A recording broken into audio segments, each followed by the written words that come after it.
Muy buenas noches con todos. Hoy, miércoles 3 de mayo, como todos los primeros miércoles de cada mes, vamos a dar inicio a la charla del capítulo de cuidados neurocríticos. Para mí es un gusto presentar a un gran amigo que lo conozco desde hace muchos años. Iniciamos juntos por allá en el año 2010 en el Instituto Nacional de Ciencias Neurológicas. Hay algunas anécdotas que él y yo solamente sabemos en aquellos años, al doctor Ermitaño Bautista Coronel. Aparte, pasábamos clases juntos de la especialidad en la Cátedra de Medicina Intensiva en San Marcos.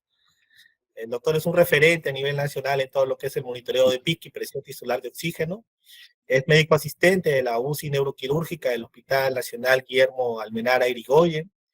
Es doctor en neurociencias por la Universidad Nacional Mayor de San Marcos. Es profesor y da la cátedra de cuidados neurocríticos, neurointensivismo, la cátedra de neurocirugía también por la Universidad Nacional de Mayor de San Marcos. Y bueno, ha organizado también varios eventos en su hospital referente a todo lo que es el monitoreo de la presión intracraniana y la presión tisular de oxígeno. Estoy hablando del doctor Ermitaño Bautista Coronel, quien el día de hoy nos va a hablar sobre el monitoreo de la PIC con recursos mínimos. Muchas gracias, doctor Ermitaño Bautista, por estar esta noche con nosotros. Lo dejo en el uso de la palabra. Muchas gracias, estimado amigo Omar Heredia. Gracias por la invitación y quiero agradecer a todos los presentes, porque sin su presencia pues no habría nada, ¿no es cierto? Gracias a todos. A ver si me permiten presentar mis diapositivas. Ángel, por favor, para que el doctor Bautista pueda compartir su pantalla. Creo que ya está. A ver, vamos a ver. A ver, ustedes me dicen si se puede ver, ¿se visualiza ya? Sí, ya lo logramos ver. Ya, excelente.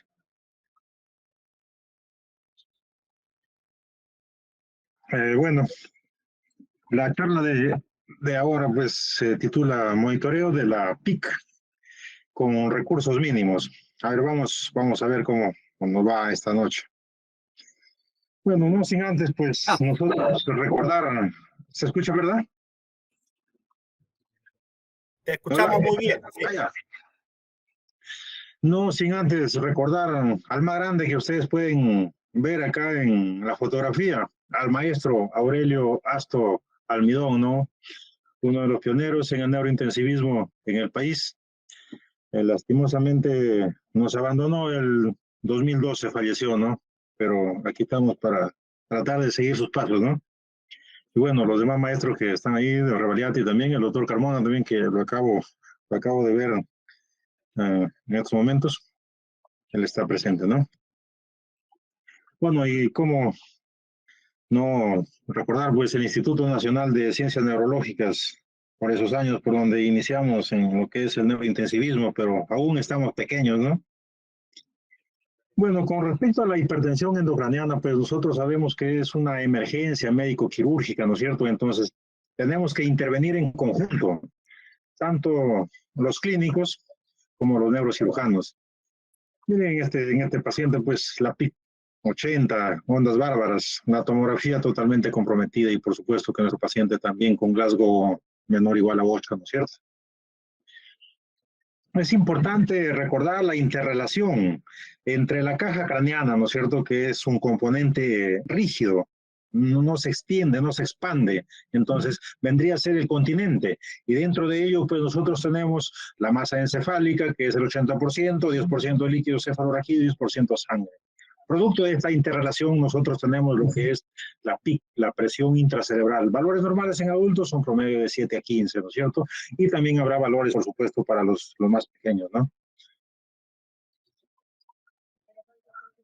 Por otro lado, es necesario recordar que el cerebro, pues miren, es el 2% del peso corporal, ¿no? Pero altamente metabólico, consume el 20% del gasto cardíaco, el 25% de oxígeno y el 25% de glucosa. Miren, ¿cuál es la importancia de nuestro cerebro? Consume todo en fresco. ¿Qué es lo que pasa con este ciudadano cuando lo cogen del cuello? Miren, en cuestión de minutos cae y empieza a convulsionar. entonces no tiene reservas para mucho tiempo. Entonces el tiempo es cerebro y el cerebro es tiempo. Tenemos que recordar eso, ¿no? Por otro lado, nosotros es necesario recordar la autorregulación cerebral. ¿Cuál es el objetivo de la autorregulación cerebral? Mantener un flujo sanguíneo adecuado. En adultos, un promedio de 50 y en pediátricos 100. Si uno se encuentre de cabeza, se encuentra en posición horizontal, siempre tiene que mantenerse ese flujo. Miren acá, ¿qué es lo que pasaría con este animal? Miren que está comiendo su hierba, ha estirado el cuello lo más alto posible la jirafa. Y si no existiera la autorregulación cerebral, ¿qué es lo que va a pasar? La sangre se tiende a quedarse abajo, ¿no es cierto? Entonces estaríamos hablando nosotros de un DCB isquémico. Y por otro lado, al revés, si no existiera la autorregulación cerebral, cuando baja la jirafa a beber, toda la sangre bajaría hacia el cerebro, ¿no es cierto? Entonces estaríamos hablando de un DCB hemorrágico. Esa es la importancia de la autorregulación cerebral. Tiene que mantenerse aquí, en este nivel, para un flujo sanguíneo cerebral adecuado. Adultos, un promedio de 50 y en pediátricos un promedio de 100. Bueno, y esto es importante recordar nosotros esta curva. Miren, si vemos estos valores de 50 hasta 150 va a oscilar la presión de perfusión cerebral. En ese rango nosotros siempre vamos a tener un flujo sanguíneo cerebral adecuado. Ya les mencionaba, en los adultos de 50, en los pediátricos de 100. Pero ¿qué pasa si yo me esfuerzo por subir más la PAN? Quiero subir la presión arterial, quiero subirlo. Llega un momento, miren, para generar autorregulación, para el cerebro se esfuerza para que no siga llegando más sangre, ¿no es cierto? Entonces tiende a cerrarse los vasos. Pero yo insisto, entonces, ¿qué va a suceder? Los vasos se vencen, se rompen, ¿no es cierto? Entonces aumentaría el volumen sanguíneo cerebral, vamos a tener un DCB hemorrágico por este lado. Y al contrario, miren, por el otro lado, si nuestro organismo tiene poco volumen, por ejemplo, hemos sufrido un trauma encefalocraniano y además un trauma de abdomen, por ejemplo, una lesión de hígado, uno empieza a sangrar, entonces, ¿qué hace el organismo para tratar de que esa poca sangre llegue al cerebro? En primer lugar va a tomar la posición horizontal, ¿no es cierto? Luego nuestro cerebro empieza a autorregular, los vasos empiezan a dilatarse, miren, empiezan a dilatarse, y si sigue el problema, los vasos van a colapsar. Entonces, esta curva tiene pues una aplicación clínica, una aplicación práctica. En las emergencias, ¿qué es lo que sucede a veces, no es cierto? Cuando llegan los pacientes con trauma, muchos de los pacientes llegan y empiezan, miren, la autorregulación cerebral. Y muchos pacientes empezamos a manejar los traumatismos encefalocranianos graves con manitol. Depletamos el volumen y lo vamos a llevar a la isquemia, ¿no es cierto? Entonces hay que tener en cuenta, hay que tener en consideración esto, ¿no? Y esta curva también tiene importancia cuando nosotros hacemos en la prueba del Machalen, en la prueba que lo indican en los protocolos del CIVIC-1. ¿En qué consiste? Nosotros vamos a aumentar la presión con noradrenalina, con vasoactivo. Empezamos a aumentar la presión. Entonces, al aumentar la presión arterial media, si todo está normal, la autorregulación está bien, nuestro cerebro tiende a defenderse, ¿no es cierto? Entonces, la PIC se va a mantener o tiende a caer. Entonces, va a seguir una relación inversa. Al contrario, si empezamos a bajar nosotros la PAN, empezamos a bajar, tiene que subir, la PIGO en todo caso mantenerse, ¿ya? Entonces, de esa manera nosotros hablamos que hay una autorregulación adecuada. Esa es la aplicación práctica de esta curva de la autorregulación cerebral, ¿no? Por otro lado, es necesario recordar pues la fisiología, ya lo mencionamos al inicio, ¿no es cierto?, la doctrina de Monro-Kelly. Tenemos el continente y el contenido. Miren, la sumatoria de estos tres, ¿ya? Cerebro, líquido cefalorraquídeo y sangre.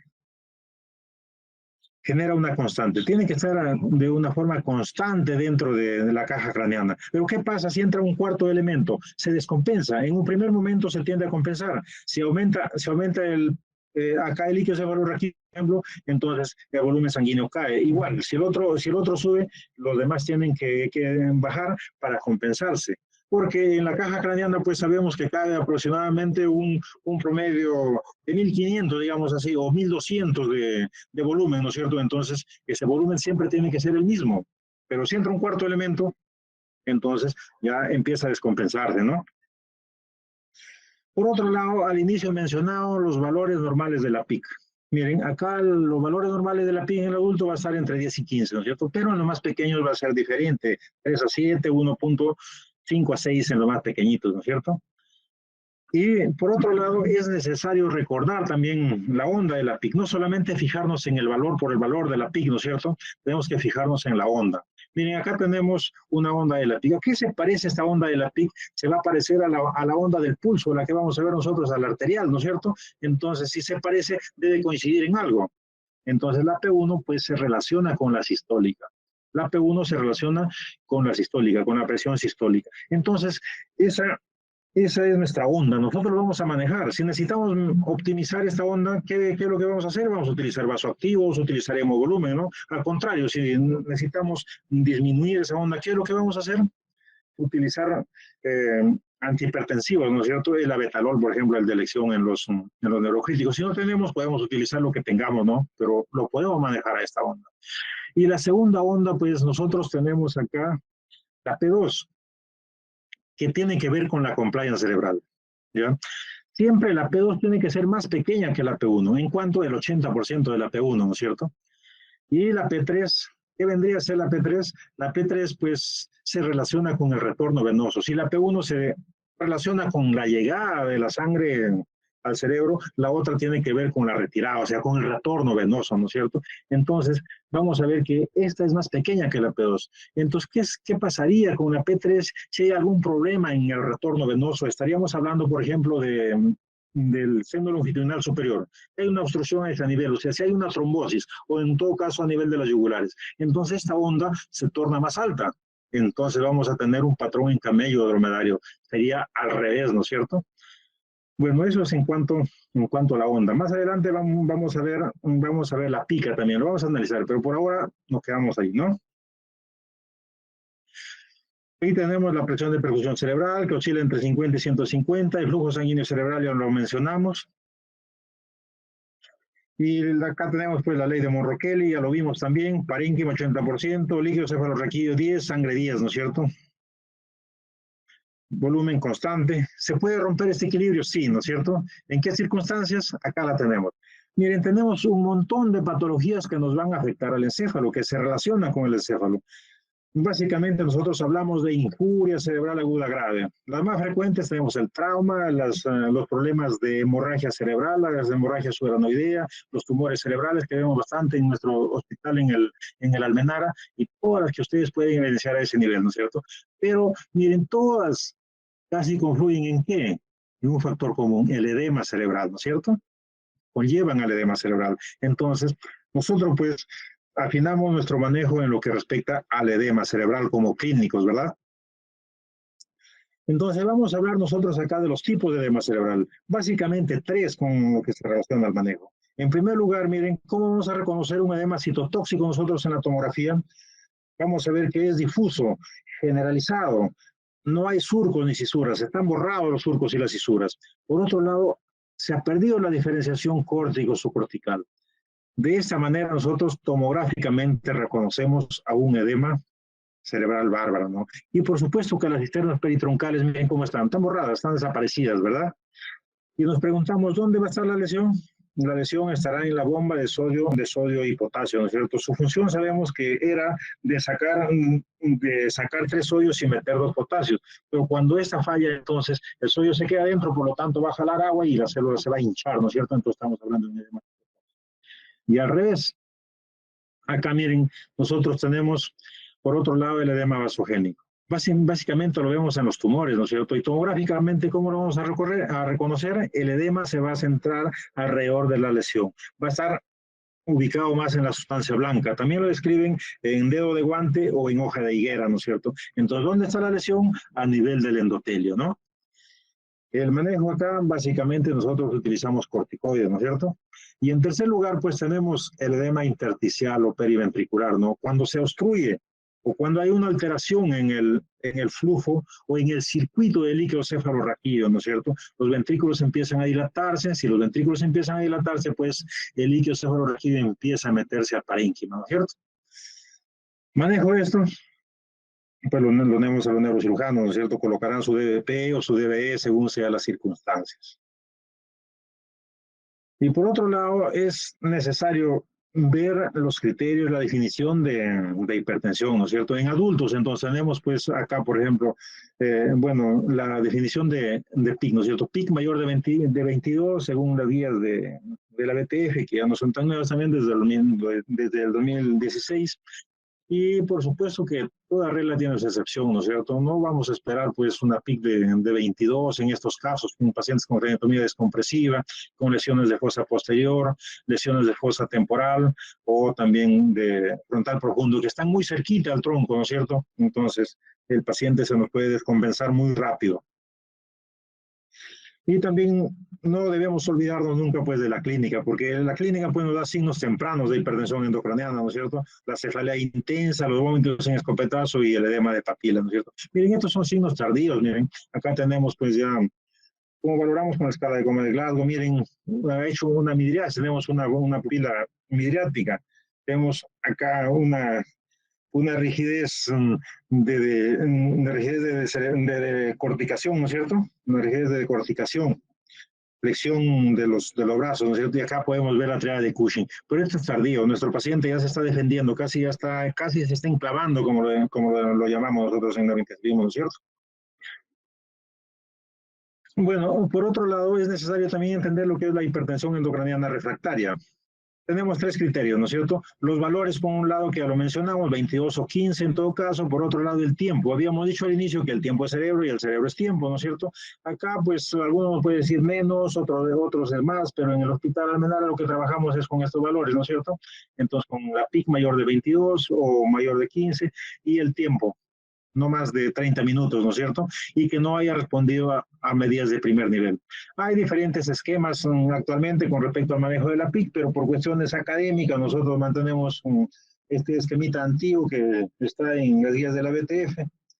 Medidas generales, medidas de primer nivel y medidas de segundo nivel. Dentro de las medidas generales, pues tenemos la más importante, la cabecera en 30 grados y lo resto todo normal, ¿no es cierto? En las medidas de primer nivel, pues para nosotros lo más importante es nuestra terapia osmótica, ¿no es cierto? Dentro de eso también estaría con respecto al manejo de los neurocirujanos, el drenaje ventricular. Por otro lado, la hiperventilación moderada, también estaría la seroanalgesia, el relajante muscular en las medidas de primer nivel. Entonces, si no hay respuesta hasta acá, entonces nosotros ya estamos pensando en medidas de segundo nivel. Acá, para nosotros los clínicos, estaría el coma barbitúrico, por ejemplo, la hiperventilación y la hipotermia, que ya también hay una tendencia a dejarse de lado, ¿no es cierto? Y, por supuesto, acá, por los neurocirujanos, tenemos la craniotomía descompresiva, ¿no? Entonces, seguimos con este esquema sencillo porque nos hace bastante práctico con respecto a nuestros médicos residentes que entiendan lo que es este problema de la hipertensión endocraniana refractaria y también, por supuesto, para actuar, ¿no? Sí, un mayor de 22, ya lo habíamos visto en las guías de la BTF, ¿verdad? Bueno, ya lo vimos también, los signos tempranos y tardíos de la hipertensión endocraniana.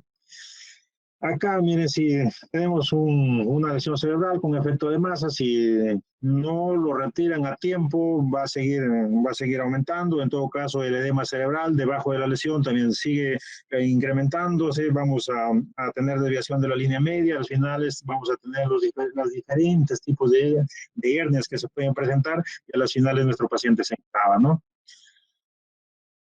Acá tenemos la curva de autorregulación cerebral también, que es importante recordar.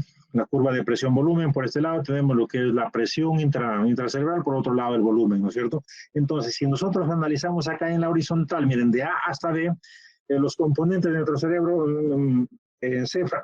parénquima, líquido y sangre, se mantienen, ¿no es cierto? Acá se mantiene una autorregulación estricta, llamémoslo así.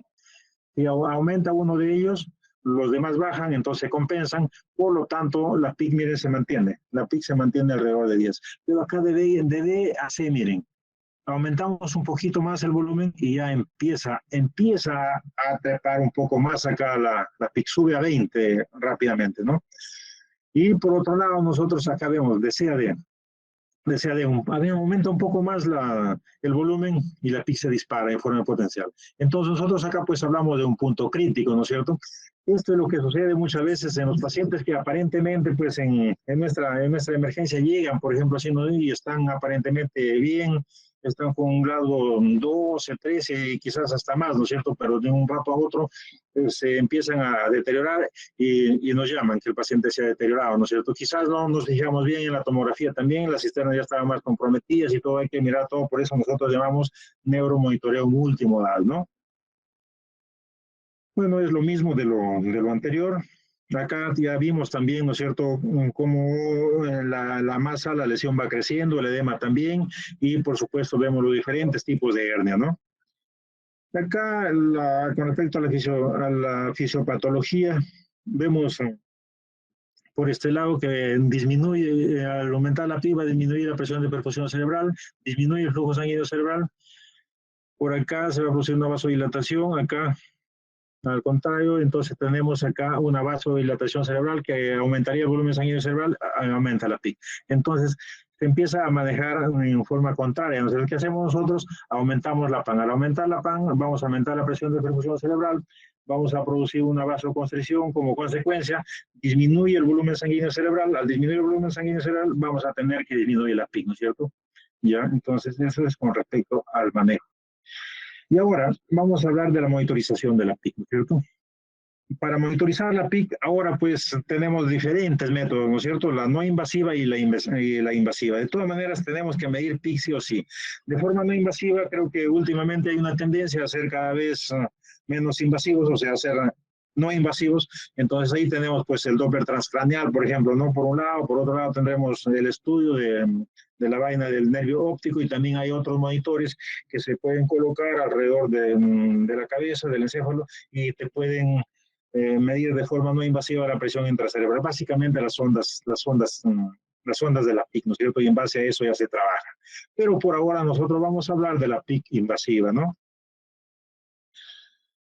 Bueno, sabemos pues que la PIC, la medición de la PIC es la piedra angular para el manejo de la hipertensión endocraniana, ¿no es cierto? Entonces es necesario medirlo. Acá, ¿dónde vamos a colocar el sensor? Tenemos diferentes lugares, como por ejemplo acá nos hace mención al subdural, al intraparenquimal y al intraventricular, ¿no es cierto? Pero sabemos que el gol estándar es el intraventricular y los dos más colocados son el intraparenquimal, básicamente por la facilidad de colocarlo, ¿no es cierto? Y por otro lado tenemos el intraventricular, los dos más usados actualmente. Las indicaciones lo tenemos aquí, tenemos el T grave, un Glasgow menor o igual a 8, inclusive también se puede monitorizar la PIC en los pacientes con un T moderado, pero que tienen lesiones extracraneales graves, ¿no es cierto? Y acá también lo menciona en los DCBs, tanto hemorrágico como isquémico, y en otras patologías cerebrales que pueden estar en ventilación mecánica, también es necesario monitorizarla, ¿no es cierto? Bueno, lo mismo, indicaciones para monitorizar la PIC. Los sitios ya lo vimos, donde colocarle, intraventricular, intraparenquimal, subdural, subaracnoideo y epidural. Los dos más conocidos, intraparenquimal e intraventricular. El que vamos a hablar nosotros ahora es el de acá, el intraventricular, ¿verdad? Listo, entonces, tecnologías disponibles para la PIC. Acá tenemos, ¿no? Traductor externo.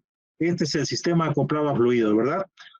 ¿En qué consiste? Meter una sonda dentro del líquido cefalorraquídeo y colocarle a un monitor que nos va a arrojar la PIG y también las ondas, ¿no es cierto? Es el que vamos a utilizar ahora, el traductor externo, ¿no es cierto? Por otro lado, tenemos, por ejemplo, la tecnología con microchip, la fibra óptica con microchip, por ejemplo, tenemos el RAWMedic, con fibra óptica tenemos el Camino, ¿no? Y hay otra tecnología actual que utiliza también, creo que tenemos el Sofisa y el Cogma, ¿no es cierto? Ya, que no lo he puesto.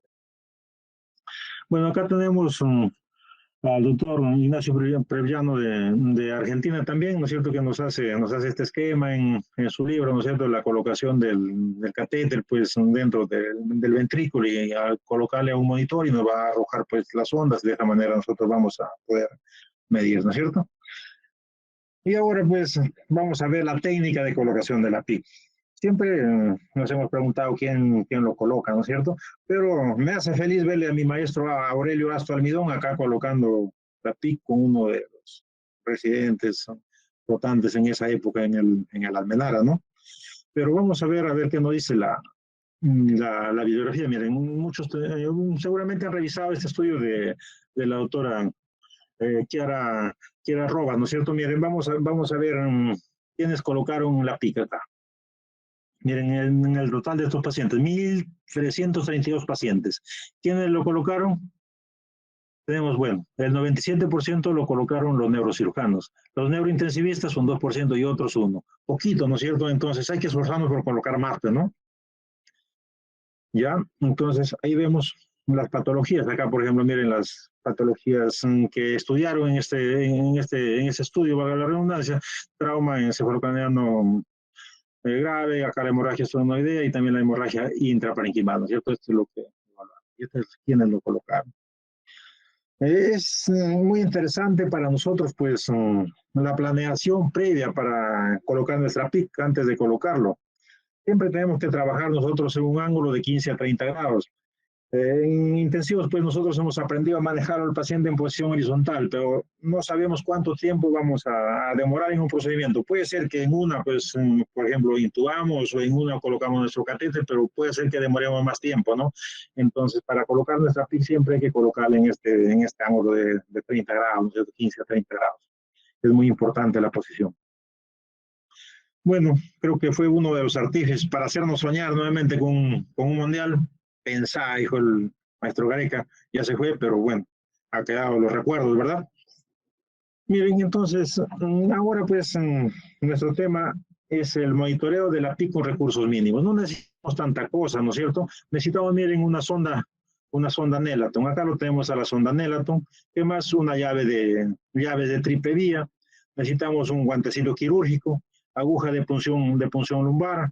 Necesitamos un trépano, ¿ya? Sea negra, 2 ceros, y el set, acá necesitamos el set para el monitoreo de la presión invasiva. Solamente esto necesitamos nosotros, miren, para monitorizar la PIC, ¿no es cierto? Con recursos mínimos. Acá tenemos nuestra sea negra, nuestra sonda Nelaton y nuestro guante, ¿no es cierto? Acá tenemos el set para monitoreo de la presión arterial invasiva, que lo tiene todas las UCIs. Y miren acá, estamos midiendo la PIC, acá tenemos una onda de la PIC, ¿ya? Y por otro lado vamos a tener la PPC, acá tenemos la onda, P1, P2 y P3, ¿no es cierto? PIC valor de 20, ¿no? Entonces nada envidiable a la tecnología de alto nivel que tenemos actualmente, ¿no es cierto?, en el mercado. Bueno, acá tenemos nuestro trépano, ya nuestro taladro, un dispositivo para medir los centímetros, capaz tampoco sea necesario, ¿no? Acá armamos nuestro sistema, miren, armamos nuestro sistema con la sondita Nelaton, ¿ya? Acá siempre hay que ser bien precavidos, marcamos de acá desde la punta hasta donde ven esta sayita negra y 5 centímetros, porque es la distancia teórica con la que yo puedo llegar a acceder al ventrículo de un paciente adulto, ¿verdad? Entonces eso me da el punto de referencia por un lado y por otro lado esta sayita negra, como queda marcada, me sirve para fijar al cuero cabelludo, ¿no es cierto? Entonces cumple doble función. Por otro lado tengo 2 llaves de triple vía, miren, tengo una primera llave de triple vía, la llavecita blanca, por ahí me va a servir tal vez para tomar muestras de LCR o administrar medicamento, o si es necesario, actilice o algo, lo que sea necesario, podemos utilizar por esa vía. Y por otro lado tenemos el guante, ¿no es cierto? Ahí en el guante va a ir coleccionándose nuestro LCR, ¿no? Y por acá, por este extremo, vamos a poder conectar nosotros a nuestro monitor multiparámetro. Y de esa manera vamos a obtener arriba el valor de la PIC, las ondas de la PIC y la PPC. Acá tenemos, para verlo más grande, miren la llave blanca por acá, tomar muestras, administrar medicamento de ser necesario, ¿no es cierto? Acá el guante, ¿ya? Y acá la conexión al monitor multiparámetro. Acá, como para qué habremos puesto esta aguja, dirán muchos de ustedes, esto lo va a dar la rigidez, ¿no es cierto? Lo va a hacer un poco más firme a la sonda para poder nosotros penetrar hasta el ventrículo, ¿verdad? Listo, acá tenemos lo mismo, nuestro taladro, nuestra broca, nuestro sistema y el set para medir la presión arterial invasiva que lo utilizamos para medir la PIC, ¿no es cierto? Lo mismo, y acá ya tenemos pues un poquito más grande, P1, P2 y P3, el valor de la PIC 20, ¿verdad? Entonces, ¿nos encontramos listos para el neuromonitoreo? Claro que no. Entonces, acá tenemos la morfología de la onda. Miren, ondas normales, ¿qué vamos a ver? Ondas normales, patológicas, patrones oscilantes de Lumber. Tal vez acá no lo veamos, o quizás si hacemos nuestro trazado, tal vez, ¿no es cierto? Pero en los otros monitores sí lo podemos ver. Podemos, de forma un poco gruesa, lo podemos ver tal vez el PRX, ¿no es cierto? Y por otro lado, vamos a poder ver también la compliance cerebral y los diferentes patrones, ¿no? Acá siempre es necesario recordar las formas de la onda. Miren, tiene que tener esta forma. La P1 tiene que ser más grande que la P2, más grande que la P3, ¿no es cierto? Los tres componentes de la onda, ¿no es cierto? Es el componente cardíaco, ¿verdad?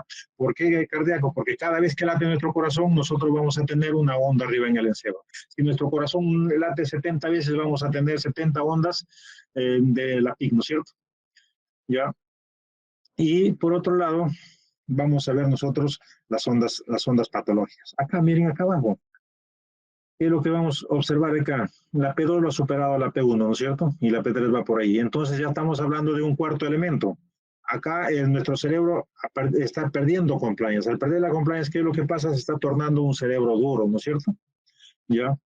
Entonces, miren, nosotros acá tenemos una onda patológica, ¿verdad? Es una onda patológica porque la P2 lo ha superado a la P1, pero tenemos un valor normal. Siempre nos han preguntado a este paciente, dicen, ¿lo trato o no lo trato? Si lo vemos así, solamente este registro, la respuesta será depende, ¿no es cierto? Si tenemos un paciente que recién acaba de llegar, está con grado 8, la tomografía, quizás las cisternas peritroncales están tomadas y recién estamos empezando el manejo. Y vemos esto, hay que manejarle, ¿no es cierto? ¿Ya? Quizás es un poco exagerado, pero hay que manejar. Pero si ya tenemos un paciente que está saliendo, está al revés, ya está con grado 2, está de salida, las cisternas peritroncales ya están más abiertas, todo, entonces ya no amerita, ¿no es cierto?, manejar.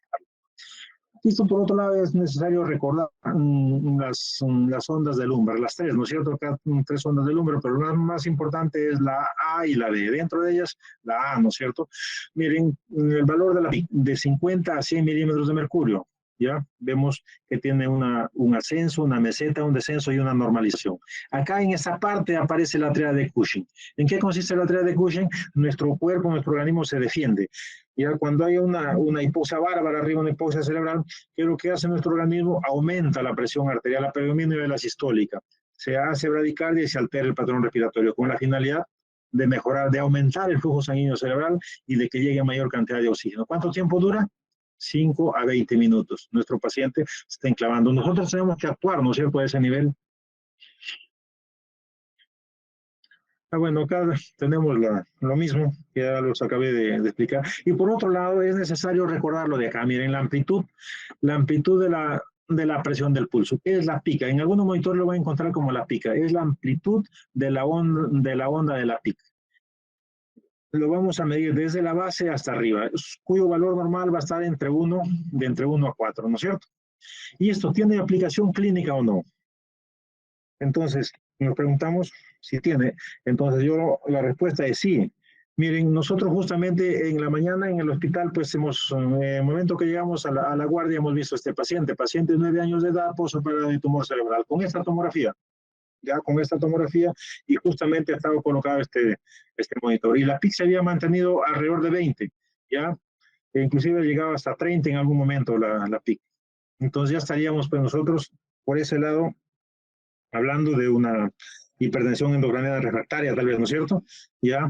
Y por otro lado, ¿qué nos llama la atención acá? La pica, miren, a pesar de que la pica se mantiene tal vez en el límite, la pica ya está alto, el oxígeno tiende a bajar, en este caso a 16. Nosotros lo encontramos a ver el oxígeno alrededor de 30, ¿no es cierto? Ya, entonces tenemos un paciente limítrofe, ¿no es cierto? Está al límite. ¿Ya? ¿Cuál es la decisión? ¿Qué decisión se tomó en conjunto con los neurocirujanos de nuestra sede? Llevarle al paciente a granetomía descompresiva. Entonces, esto nos puede orientar, a pesar de que la PIC está al límite, pero ya está perdiéndose la compliance cerebral. Si insistimos tal vez en manejo médico, tal vez nos puede ir mal, ¿no es cierto? ¿Ya? Porque acá se está perdiendo cada vez más la compliance cerebral, un cerebro cada vez más duro, ¿verdad? Bueno, y con respecto al manejo, pues seguramente ustedes han visto diferentes esquemas, diferentes protocolos, ¿ya? Y justamente una vez que colocamos nosotros nuestro sensor, podemos someternos a cualquier protocolo. El de acá, por ejemplo, tenemos el del Civic 1, ¿no es cierto? Solamente monitoreo con PIC. Y el otro, el más actual, el que se hizo después, el Civic 2, el monitoreo con PIC más oxígeno cerebral. Pero bueno, lo podemos utilizar el de acá, ¿no es cierto? Solamente el Civic 1, porque estamos solamente monitorizando con PIC. Bueno, acá es un resumen del protocolo, ¿no es cierto? Pero vamos a ver ahora algunos casos, ¿verdad? Acá miren este paciente, lo puedo colocar pico o no lo puedo colocar pico con recursos mínimos? Puedo meter una sonda acá al único cuerno que me queda más o menos visible, estamos más o menos a la altura de la encrucijada, ¿verdad? Yo creo que sí es factible, ¿no es cierto? Pero para eso es necesario conocer puntos craniométricos. Los neurocirujanos capaz es necesario que conozcan muchos. Nosotros no necesitamos muchos, pero sí lo básico y lo suficiente y necesario, ¿ya? Entonces, eh, en cuanto a la planeación previa de una PIC, tenemos que tener en consideración un punto más conocido, el clásico, el de Monro, ¿no es cierto? Miren, el de Monro lo vamos a ubicar nosotros midiendo, dice teóricamente, desde el nacio hacia atrás, 11 a 12 centímetros, ¿ya? Y de ahí 3 centímetros hacia el costado. Pero en sentido práctico, muchas veces nos ubicamos a la cabecera del paciente, nos ubicamos nuestro dedo, ¿cómo se llama? El pequeñito, el meñique, al conducto auditivo externo y con los pulgares buscamos la intersección arriba, acá la intersección. Y de la intersección nos vamos 3 hacia adelante y 3 al costado. Puede ser al lado derecho, puede ser al lado izquierdo, según sea el caso, ¿no es cierto? Si es un edema difuso, por ejemplo, en un trauma, estamos hablando de un Marshall 3, siempre hay que colocarlo en la derecha, ¿no es cierto? Entonces nos iríamos a la derecha, ¿ya? Listo, entonces ahí ese sería nuestro punto de Kocher, ¿no es cierto? El más conocido. Pero hay otros puntos cerebrales, claro que sí. Acá lo tenemos, ¿no es cierto? Entonces, nosotros conocemos otros puntos, ya como por ejemplo el punto de Kauman. Acá nosotros como referencia tenemos que tomar en consideración el ilium, acá, la parte central, justo en la raíz de la nariz, ¿no es cierto? Y atrás el otro punto que tenemos que conocer es la parte más sobresaliente, ¿ya? Como sería la protuberancia occipital externa. Entonces son dos puntos de referencia y los otros puntos serían nuestros conductos auditivos externos. No necesitamos más cosas. Y de ahí necesitamos nosotros saber un número clave que es el 3 y los múltiplos de 3. Con eso vamos a trabajar en la cabeza de nuestro paciente, ¿no? Listo, entonces si nosotros de acá subimos 6 centímetros hacia arriba y 3 hacia el costado, estaríamos hablando de un punto del punto de Kauman, por ejemplo, ¿no es cierto? Ya quizás no sea necesario invadirlo en algún momento, ¿no? Pero básicamente cuando el paciente está con hidrocefalia no lo necesitamos suficiente el de Kocher podría ser, ¿no es cierto? Listo, entonces ahí estaría el de Kauman, por ejemplo, ¿no? Y por atrás, si nosotros, mire, ubicamos la parte más sobresalida, ya atrás, que sería la protuberancia occipital externa, de ahí subimos 3 hacia arriba, ese punto no lo tocamos porque estaríamos llegando más o menos a la altura del lóbulo occipital, de ahí está la visión, lo podemos dejar ciego al paciente. Subimos 3 hacia arriba, o sea 6, ¿no es cierto? 6 centímetros hacia arriba y 3 al costado. Ahí estamos ubicando el punto de Frazier, ¿no es cierto? Listo, y por ahí estaríamos llegando fácilmente al ventrículo, ¿verdad? Y por otro lado tenemos el, el punto de Dan, ya lo vimos, por otro lado tendríamos el punto de Ken. ¿Ya? El punto de Ken, pues podemos subir desde el conducto auditivo externo 6 centímetros hacia arriba y 3 hacia atrás, estamos ubicando el punto de Ken. Listo, entonces miren, tenemos diferentes puntos que debemos conocerla, ¿no es cierto? Acá tenemos una vez más el Ken, ¿ya? Acá tenemos los 3 puntos más conocidos, el Kocher, el Ken, el Frazier, y el otro, el que les mencionaba, está a esta altura más o menos, el Kauman también, ¿no es cierto? Acá, miren cómo nosotros hemos podido colocar en la PIC con recursos mínimos a nuestro paciente. Nos ha apoyado bastante, pues, en tomografía, lo bajamos al paciente a tomografía, nos ayudaron a tomar las medidas respectivas, acá se ha tomado la distancia, miren, de acá, por ejemplo, hay para acá 3 centímetros, de acá igual también lo ha medido, la distancia es un promedio de 4 centímetros, y acá más o menos una distancia considerable, ¿no es cierto? 5, miren, ya. Entonces, de esa manera nosotros tenemos una referencia. Lo que nos dice la teoría, un promedio de 5 centímetros ya estamos en el ventrículo, ¿no? Pero de todas maneras nos ha ubicado de forma más o menos tridimensional para poder acceder nosotros aquí al líquido cefalorraquídeo. Acá, como pueden apreciar, acá hay un huequito y el otro huequito justamente está en el líquido cefalorraquídeo. Y nosotros podemos medir la PIC, ¿verdad? Acá tenemos otro caso. Miren, esta paciente tiene los ventrículos están dilatados, acá hay un poco de sangre, salía con un poco de hidrocefalia, entonces no nos va a ser complicado, vamos a colocar la PIC justamente en el punto de Kocher, ¿no es cierto? Meñique, en conducto auditivo externo, con los pulgares buscamos la intersección, 3 centímetros hacia adelante y 3 al costado tenemos el Kocher. Invadimos, miren acá, estamos en el Mogrovejo, justamente colocando la PIC en una de esas noches de guardia, pues, ¿no? Y vemos que acá está saliendo el LCR, ¿no? Ya. Acá tenemos el personal técnico, el personal de enfermería, todos bastante colaboradores. Acá tenemos el drenaje. Y justamente lo hemos colocado, miren nosotros, nuestro monitor multiparamétrico. Acá lo hemos colocado en nuestro monitor multiparamétrico y tenemos una PIC de 15, pero con onda patológica, miren. ¿Ya? Onda patológica. La P1 lo está superando a la P2, ¿ya? A pesar de que el valor está normal. Acá tenemos otro caso, miren, un paciente con sangrado, podemos verlo, ¿ya? Además, creo que tenía el paciente un tumor de hipófisis, pero acá tenemos los ventrículos dilatados, había hidrocefalia, ¿verdad? Igual, podemos invadir el mismo punto, el punto de Kocher, el más conocido. Acá lo hemos colocado el drenaje, miren, utilizamos pocas cosas, ¿no es cierto? En esas bolsitas que utilizaban para proteger la ropa quirúrgica, eso mismo se utilizaba para proteger acá nuestro dren, ¿no es cierto? Entonces, al siguiente día, ¿qué hacíamos? En la mañana teníamos que evacuar nuestro LCR de ahí, íbamos rompiendo un dedito cada día, ¿no es cierto? A las finales ya terminaba los 5 dedos, teníamos que cambiar nuevamente de guantecito, ¿verdad? Y acá tenemos nuevamente nuestra pica. Acá tenemos, miren, PIC de 24. Acá vamos a ver que la onda ya es patológica también. La P12 superaba la P1, ¿no es cierto? Acá tenemos la PIC, una onda patológica. Bueno, son nuestros médicos residentes que han rotado con nosotros en el Mogrovejo y otros también en Almenara, ¿no? Bueno, y pues para recordar al Mogrovejo, aún el neurointensivismo en pequeño está caminando como esta niña por allí, por los pasillos del Mogrovejo y creo que vamos a seguir aprendiendo. Bueno, gracias por escucharnos.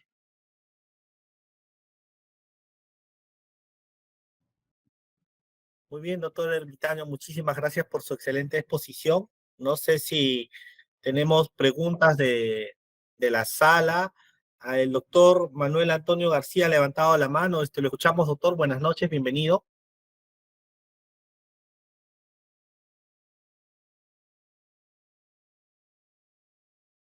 Doctor Manuel Antonio García levantó la mano, pero creo que se arrepintió. El doctor Carmona ha levantado la mano. Doctor, buenas noches, bienvenido como siempre.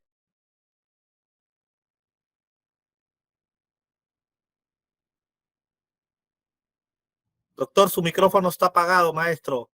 No lo escuchamos. Estaba pensando en ti hace tiempo que te conozco. Te conozco desde que era el residente.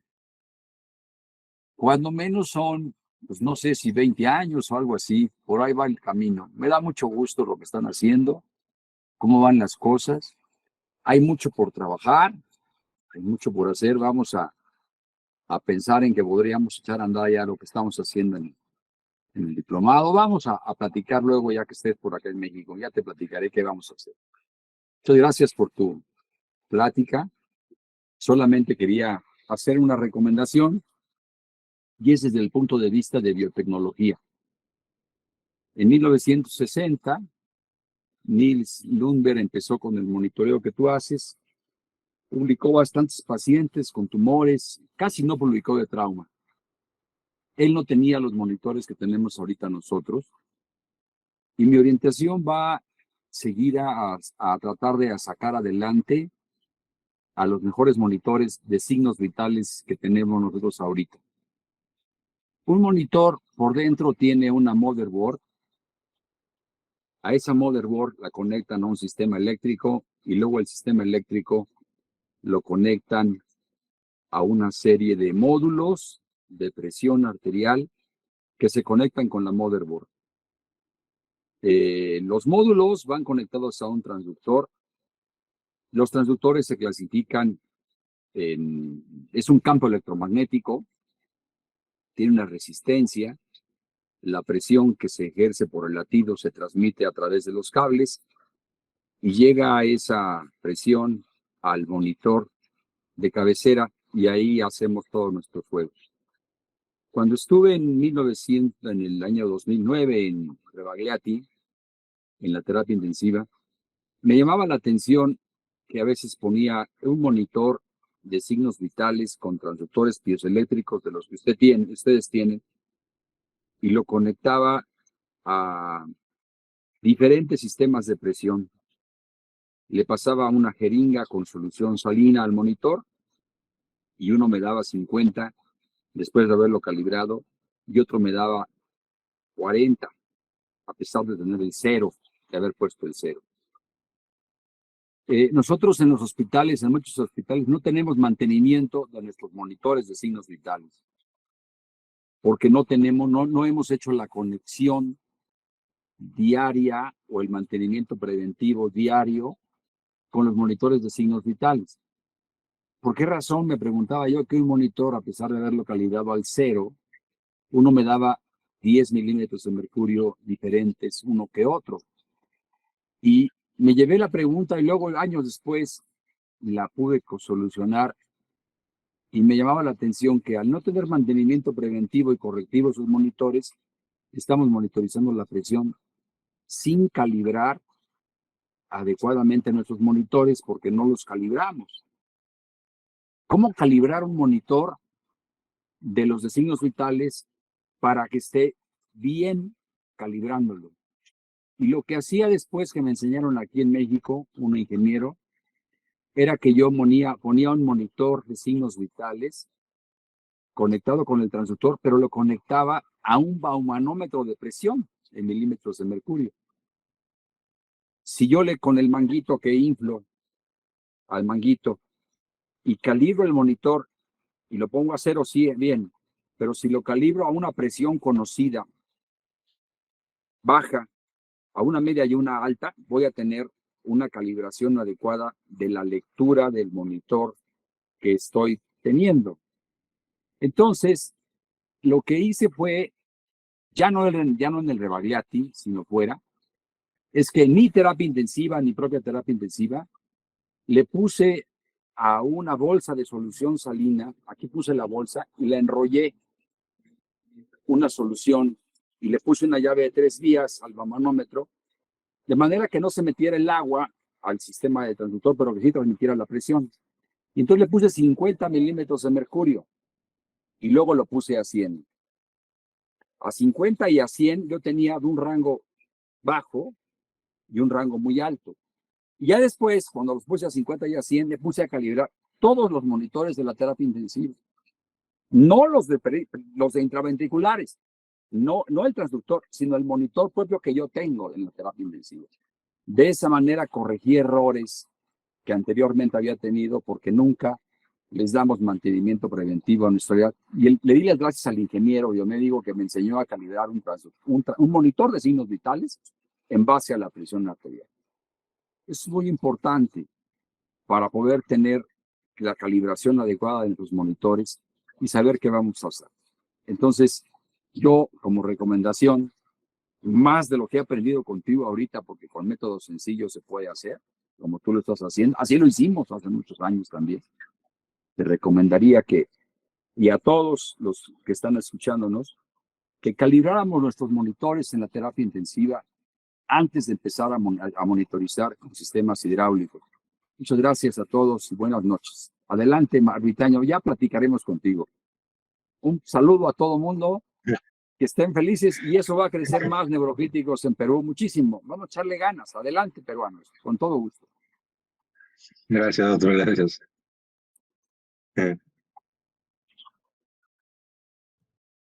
No sé si hay alguna pregunta más eh, del público. Bueno, acá tenemos algunos comentarios del doctor Ernesto Paul Medina. Felicitaciones, mi estimado colega, compañero universitario y paisano cajamarquino ermitaño.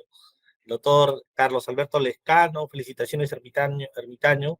Muchas gracias. No sé si alguien más quiere hacer algún comentario, alguna pregunta al doctor ermitaño. Puede levantar la mano.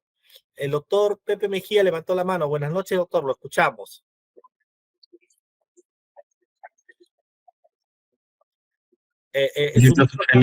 Felicitaciones por la ponencia del doctor. Doctor, por los pacientes tequeados, los ACVs, para medir la hipertensión endocraniana, lo más exacto es el catéter, ¿no? Pero en nuestro medio nos guiamos por tomografía más, ¿no? Para hacer uso de las soluciones hipertónicas. Y hoy, por ejemplo, hay algunos trabajos que también dicen de la medida del nervio óptico, bueno, antes sabemos que hipertensión endocrinal también se da por el edema de papila, y yo he escuchado últimamente que los brasileños, colocando un monitor en el cráneo, dice que es más exacto y sería una medida más exacta para detectar la hipertensión endocraniana. ¿Qué comentario puede hacernos de lo que le he dicho?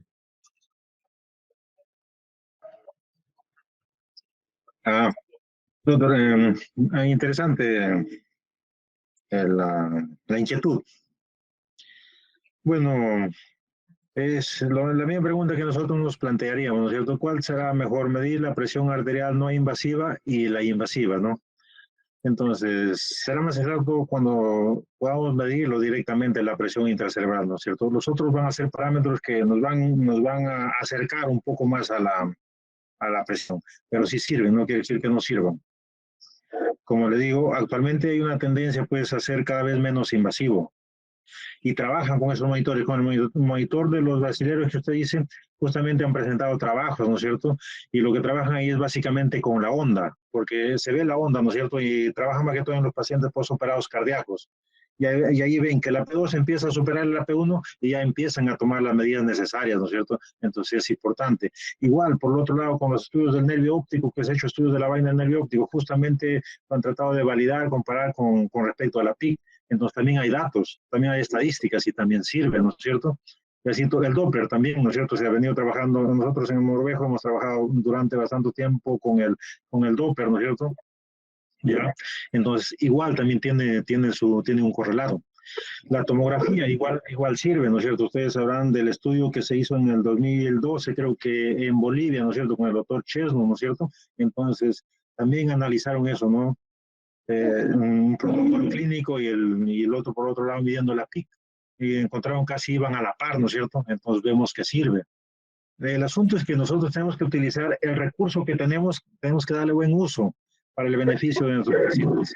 Eso sería la reflexión, doctor. Gracias.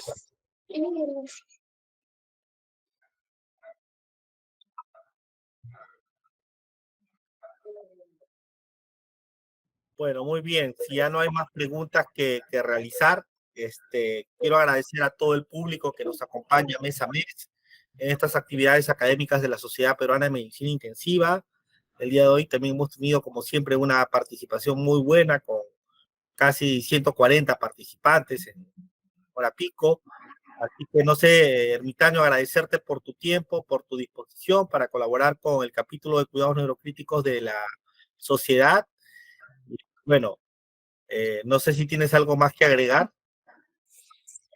Bueno, yo ya no tengo nada más que agregar, solamente agradecerte Omar y agradecerle a todos los presentes que nos han acompañado. Eso nos motiva pues a seguir adelante, a trabajar con lo que contamos, ¿no? Porque a veces uno quisiera tener muchas cosas, pero quizás nunca lo tengamos. Hay que aprovechar lo que tenemos, ¿no?